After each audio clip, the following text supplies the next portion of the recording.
even with the American Constitution when they were writing it, I struggle imagining that practically happening. Like, I just went to CPAC, the conference. I know what it looks like. I know that there's a program. I feel like anything goes with a constitutional sort of, where you all sit down and sort of look at it and they're like, okay, what do we want to do? It's like, how do you... There's a process. There's a process that we're going to follow. There's a process. Because you mentioned there's David Flint, and he's great. He's actually the guy that nominated Donald Trump for his third Nobel Peace Prize this year. He's great. But I'm just thinking, what's the process? Well, actually, I'm glad you mentioned Flint in this process, because it takes somebody like Flint to lead that sort of a push. Yeah. There's two primary reasons. One, he's one of the few men or women in the country who actually understands the depth of the problem. Secondly, he's for a constitutional monarchy, so he doesn't want a new constitution. So a better person to pick to write a new one for the guy that doesn't even want it. Does that make sense? Yeah, it does. Because he's going to make sure, my goodness me, I love what we've got. Yeah. And I don't want a new one. Yeah. So what we build better be bloody good. Yeah. So someone like Flint, to my mind, is exactly the sort of a character you want heading this sort of process up. Okay. But what we're going to do is this, and there's no secret. There is a process to follow. The first one is raising awareness of the issue, like I'm doing now. We need a constitution, we need a new constitution, because we have an unconstitutional government. That's point number one. Yep. Now, in the US, the way that was done, there was a paper written called Common Sense. And this was a pamphlet that was handed out, and it raised the issue, we need a constitution, because this is before the Revolutionary War, the Declaration of Independence. And so this pamphlet was written, and it raised the issue, and it raised awareness, and people started thinking, I tell you what, I think we do need a constitution, because we're getting taxed without representation and all the problems they had with the Brits. And then they had the Articles of Confederation. So the states confederated, and the Articles of Confederation, which cobbled together an agreement by which the states would act in unison, because up to that point they had separate colonies, much like Australia did. The Articles of Confederation were found to be wanting, because it is, as I said, it's tough to get it right. And so they had the Declaration of Independence and the Constitutional Convention proper, which they wrote, and they got the right people in the room, and they had all sides represented. And that's why it's, like most good documents, it's a compromise document, because the thing that you're actually writing against is human nature. Yeah. That's why you need a constitution. It is human nature against which you are pressing at all sides. Yeah. On one side you might have the libertarians, on the others you've got the conservatives, on the other side you've got the communists, on the other side you've got whatever. And so it's human nature. It's not political theory. Forget political theory.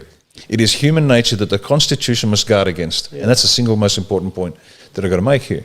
Because people don't want to work hard. Yeah. People want stuff for nothing. Yeah. We know that. Well, this is the thing, some people. But it's a psychological phenomenon, though, isn't it? Isn't it just fascinating? Because communism appeals to enough of a segment of the society through certain biological truths that we have about us. Like that, we want things for nothing, and yet work is necessary, and physical, emotional, mental, psychological, spiritual work is necessary for health. You've got to work, and yet we don't yearn for that. And the classic example was given by Dennis Prager, a US political commentator, who uses he's Jewish and he uses the Bible brilliantly, and he said, people don't yearn for freedom, they yearn for comfort, and the proof is Moses led them out of slavery in Egypt and took them to freedom, and the moment it got a bit tough, they all said, let's go back, at least we had food. Exactly, yeah. That's what we're struggling against, human nature. Yeah. And so the Constitution's a tough gig. And so they had this, Thomas Paine wrote Common Sense, which raised the issue, then they had the Articles of Confederation, and then they had the Constitution, and then the Declaration of Independence, the Constitution, and then after that, Three of the major authors, Madison, Jay, and I should remember the third, but I can't. Adams. Three of them got together and wrote a series of papers that were bound together called the Federalist Papers. And Federalist Papers were the case for the Constitution as it was written, because a lot of the states saw it as a grab for power. Yeah.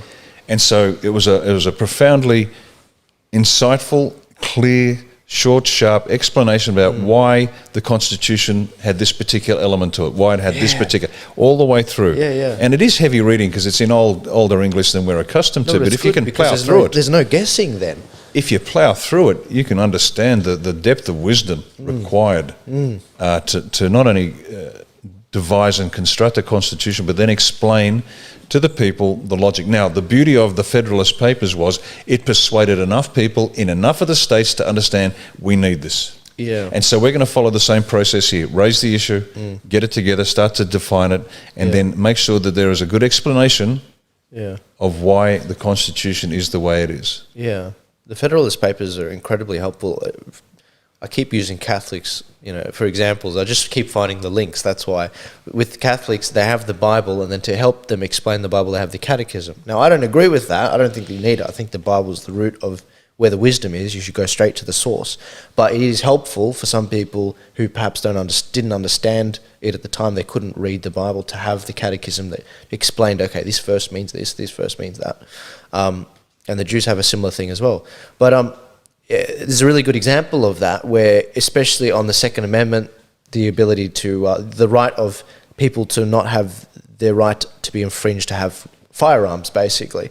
And I think in the Federalist Papers, maybe I've got this completely wrong, but I've heard Ben Shapiro use this a number of times from the Federalist Papers, where there's an example where between one of the founders of the Constitution, they're writing to someone, the person is asking, can we arm our ships with cannons, basically? And they said, yep, no worries, the Second Amendment safeguards against that.